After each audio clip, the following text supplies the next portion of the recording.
Chapter 11. Wake-up call. The hospital room Spencer occupied was modest, featuring a one-bedroom layout with a view overlooking the parking lot. An attached bathroom was shared with the adjoining room, maintaining a minimalist atmosphere that revealed no clues about the identity of the previous occupant of Spencer's new body. Upon realizing that he was in a different form and that he was conversing with Serafina, Spencer attempted to sit up, only to discover his lack of strength. After a few minutes, he managed to muster enough energy to mutter, "Where am I? Who am I? And what are you doing here?" Lower your voice. We don't want to attract attention prematurely. You've just taken over a body that has been in a coma for over a month. You should expect to be weak. Lie still for now and I'll answer the questions I can. For the time being, pretend you know nothing. It shouldn't be too difficult for you. Serafina responded with a chuckle. What? Speaking of my voice, it sounds different. That's because you're inhabiting a new body, meaning your vocal cords are different. Oh, huh. Shh. Serafina hushed him, covering Spencer's mouth with her hand. The hospital room door swung open, revealing two nurses who entered to find their John Doe awake and responsive. It looks like the patient has just come out of his coma, Serafina explained. We noticed an increase in brain activity. Your spiritual work seems to have done the trick once again. One of the nurses commented. I'm sure the dedicated hospital staff played a major role. Serafina replied politely. One of the nurses took Serafina aside and confided. To be honest, we had our doubts that this John Doe would ever wake up. His brain activity was highly unpredictable. As the second nurse conducted Spencer's vital checks, the first nurse inquired. Do you know where you are? Serafina gave Spencer a pointed look to remind him to maintain his pretense. In a weak voice, Spencer followed his cues and replied. I think I'm in a hospital, but I'm not entirely sure. Why? Do you remember your name or where you're from? No. Don't worry, that's not uncommon for someone coming out of a coma. Short-term memory loss can occur. For now, rest. We'll get you something to eat. You must be hungry, The nurse assured. Wanting to play his role convincingly, Spencer redirected his gaze to Serafina and asked the nurse. Who is this woman? This is Serafina, a clergy member. The nurse replied. Serafina extended her hand toward Spencer and shook his weak grip. Welcome back, Mr. Doe. It's a relief to see you awake. Doe? Why are you calling me Doe? Is that my name? Spencer queried, continuing to play his role. The nurse explained. We use Doe as a placeholder name for unidentified patients. You don't have any identification on you, and we couldn't match your DNA, retinal scans, or fingerprints to anyone. It's quite unusual, especially for a patient with diabetes. Serafina interjected. I believe it's premature to discuss this with Mr. Doe, don't you? The other nurse agreed. You're right. Mr. Doe, just focus on resting for now. We'll be back with dinner. Serafina, could you assist us with another patient? Of course, I'll be back shortly. Meanwhile, rest and recover, Mr. Doe. Serafina assured, giving him a reassuring wink. Thank you. I'll be sure to have some questions for you when you return. Spencer replied. I'm here to help with answers. Serafina said before leaving the room. As the three women exited the room, Spencer seized the opportunity to reach for a mirror placed on the bedside table. He held it up, studying his reflection in awe. The face that stared back at him was not his own, and yet it felt strangely desirable. The new visage sported a bronze tan, piercing blue eyes, a chiseled jawline, and appeared to be in its early 20s. Short blonde hair with subtle highlights framed his face, and a rugged beard added a touch of charm. Spencer's assessment didn't stop at his face. His gaze traveled down his muscular physique. He estimated his weight at around 180 pounds, with minimal body fat and a well-defined six-pack. A distinct dolphin tattoo adorned his left arm just below the shoulder. Spencer continued his scrutiny, increasingly impressed by his new body. He couldn't help but feel it was an upgrade from his former self.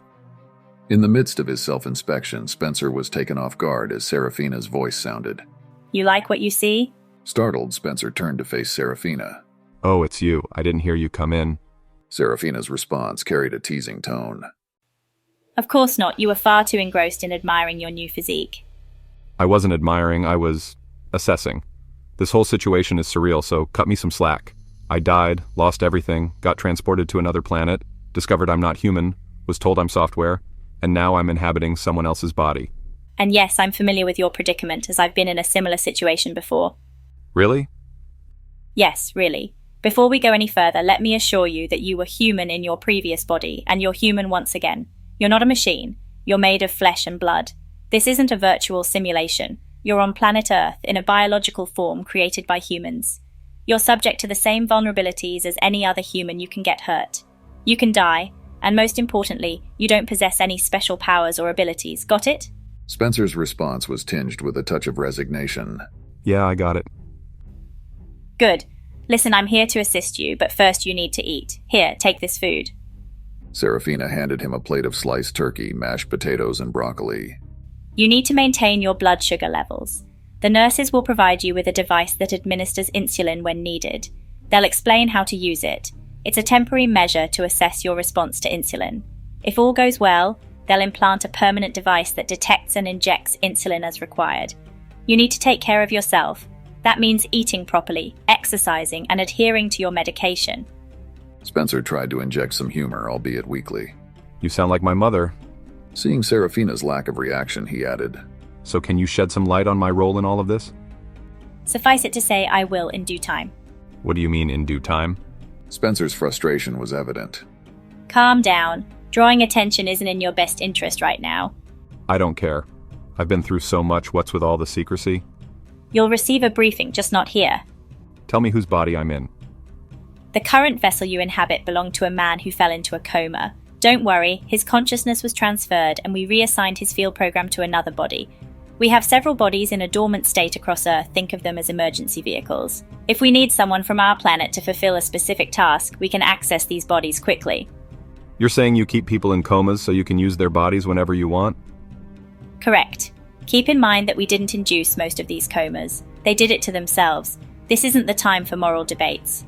Telmar informed you about your nature. This is your reality now. Stop lamenting and start accepting. Spencer sighed and looked out of the window.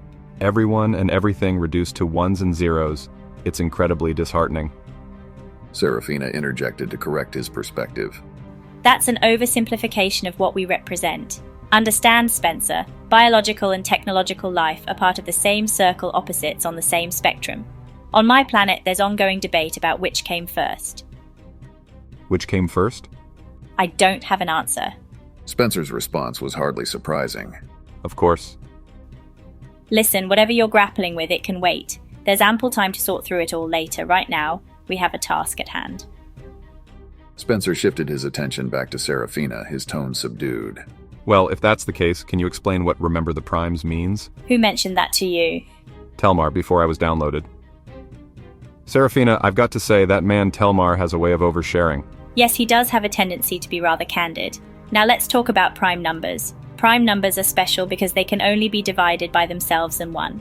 The first 12 prime numbers are 2, 3, 5, 7, 11, 13, 17, 19, 23, 29, 31, and 37.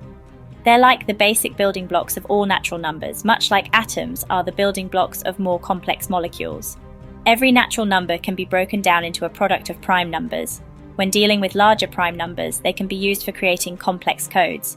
These codes are difficult to crack because there's no quick way to find the prime factors of large numbers. For example, a 1,000-digit number might take hundreds of years of computing to break down, making it highly secure.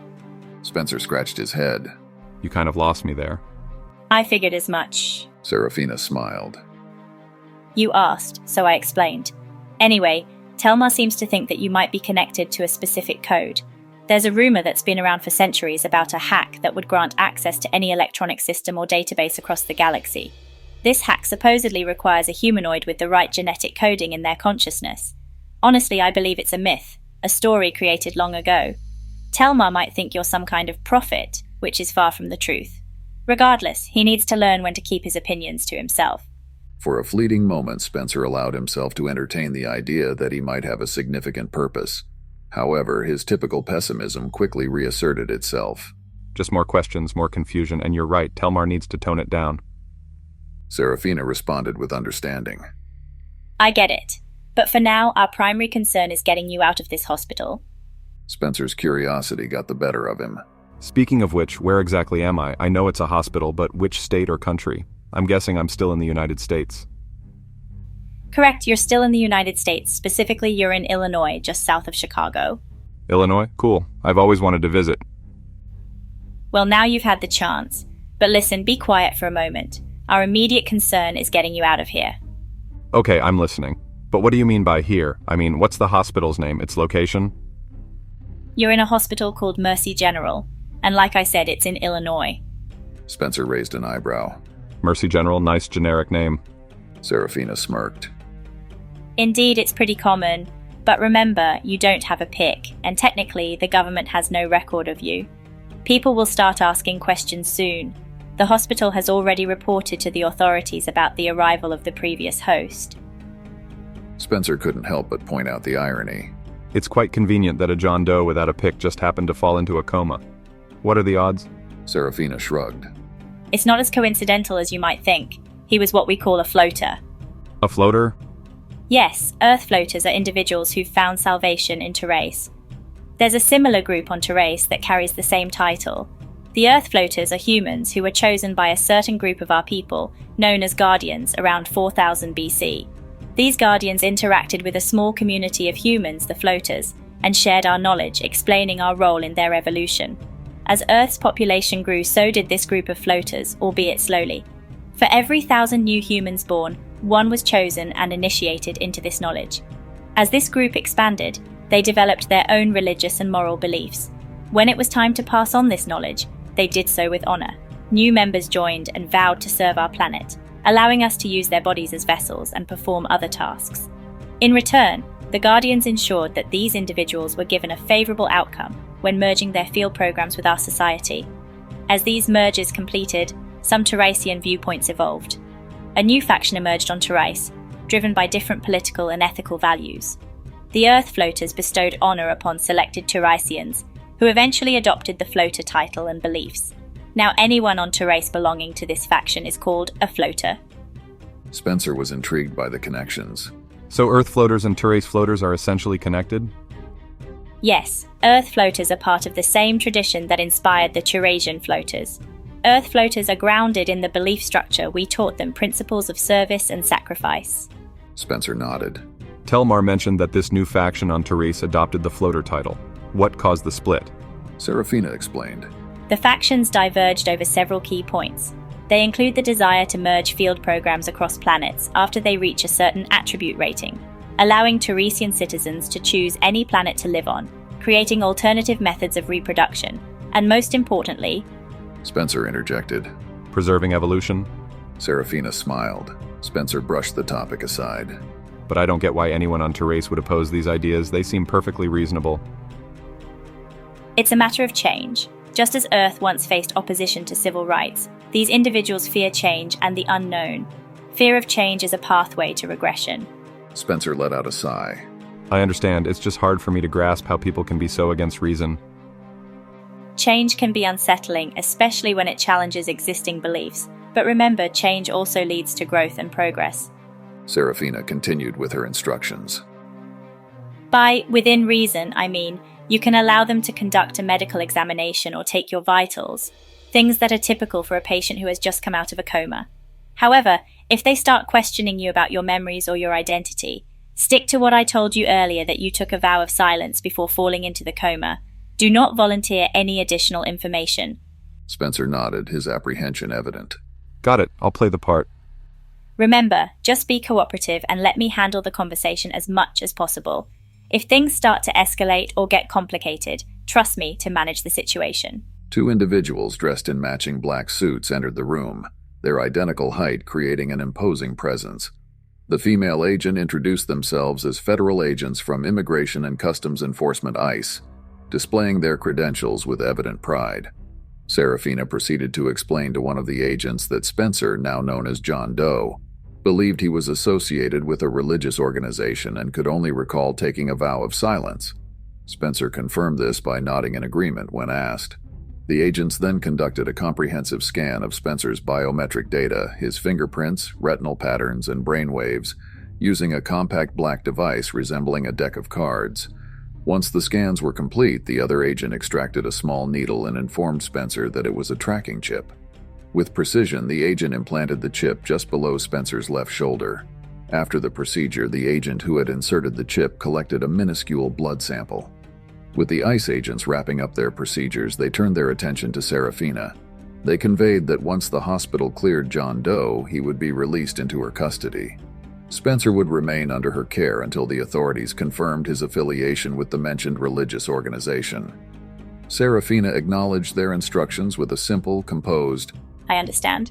The male agent issued a final reminder to Serafina, noting that her PIC had been tagged to monitor her movements while John Doe was under her custody. Serafina responded in kind, repeating, I understand. After the agents had concluded their information-gathering process, they proceeded to elaborate on the potential risks associated with harboring an individual with floater status.